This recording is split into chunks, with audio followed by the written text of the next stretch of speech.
হোলিতে মেয়েদের অবস্থা।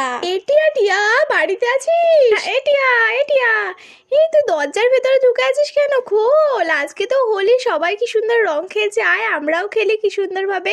একটা টিকা দেবো, শুধুমাত্র একটা টিকা দেবো, তুই যখন এতবার করে বলছিস তাহলে একটাই তোকে টিকা দেবো, সত্যি করে বলছি। আয় আয় আয়, এই তো সোনা বাবা চলে এসেছে। চল চল চল, আজকে তোর এইটুকুই হোলি খেলা, ঠিক আছে? তুই তো খেলবি না বলছিস, চল একটা ফটো তুলে নি তো চাটা।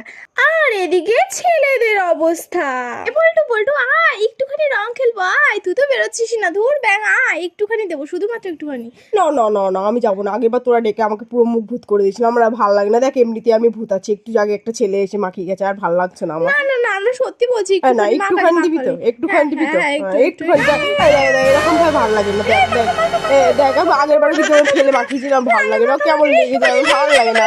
প্রত্যেকবার আমার দেখে গেছিস তো, আমার ভালো লাগে না, এই জন্যই তোদের কাছে আসতে চাই না, এই জন্যই আসতে চাই না।